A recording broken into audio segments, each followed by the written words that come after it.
All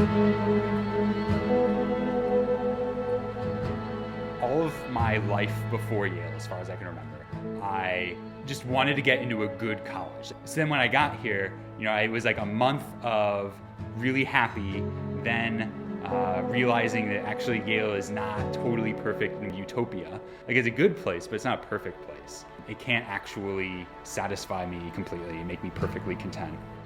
I don't think it was really until coming to Yale that I really understood who Jesus fully was. I think I always looked at Christianity growing up as like a checklist of things that you do. There was like a gradual process over those years of learning more about who Jesus was and understanding how faith isn't just something that you have to blindly believe in, but there's actually an intellectual basing for it. For almost all of my life, my identity has been determined by what other people have thought of me.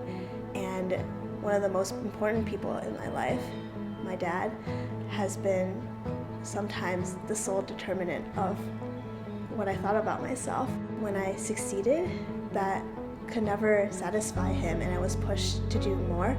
And because I could never find affirmation from the people that I held closest to my heart, I thought it from other people, from friends and from clubs and from communities that I was part of but could never seem to satisfy.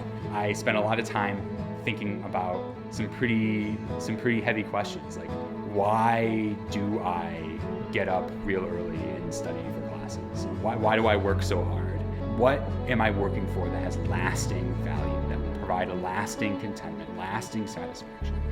It was very shocking to realize that I could never be good enough for God. I think I always considered myself a relatively good person compared to other people. But when it comes to being near to God, it doesn't work that way. I can never be good enough to deserve being in the Lord's presence. We're not perfect, and we aren't holy and all good. So there's this separation between us and God. It's this idea that, apart from the life source, we die and we wither. If God is that life source, then if we're cut off from him, we're going to die.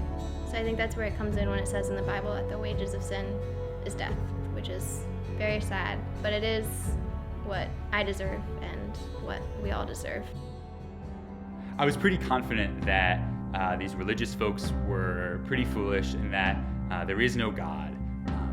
But I figured that if God exists and he, she, it, whatever is knowable, then that would be so significant and it would change how I live so dramatically that it merits investigation.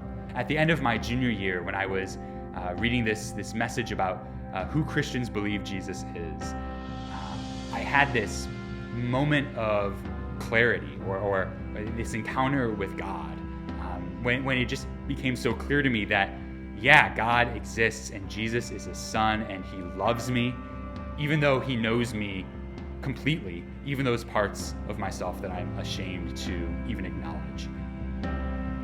God, who is Lord over all, who created the heavens and the earth, who numbers the stars in the sky and knows the number of hairs on our head, he has the power and the capability to come down to us and to make a way and to reconcile us to him in a way that we can't.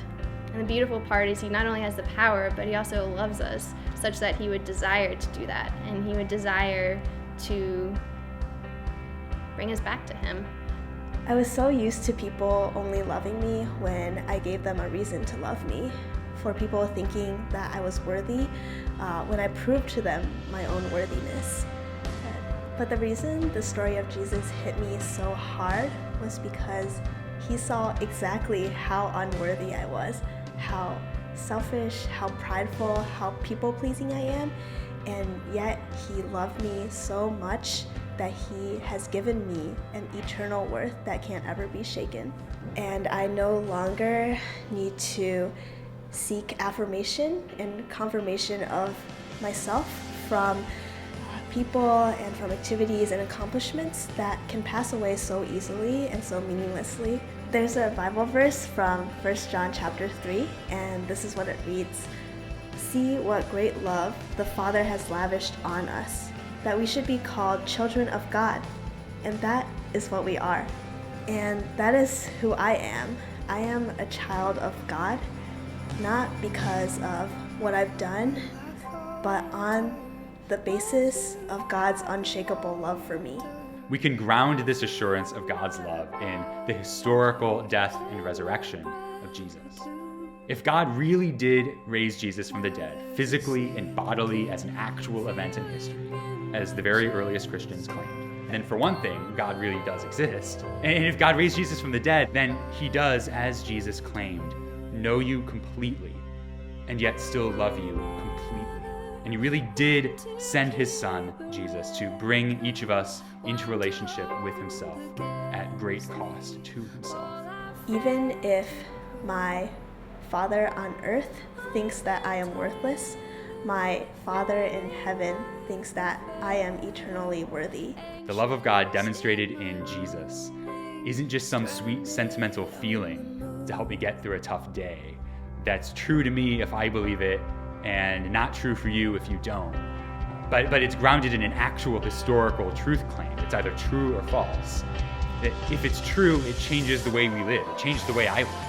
There are so many verses in the Bible about this promise that God is our rock and he's not going anywhere. I think it's been all too real these past few years that my parents, my family, my friends, grades, jobs, my future, my health even, like all of that is very fleeting and passing, and it won't last forever.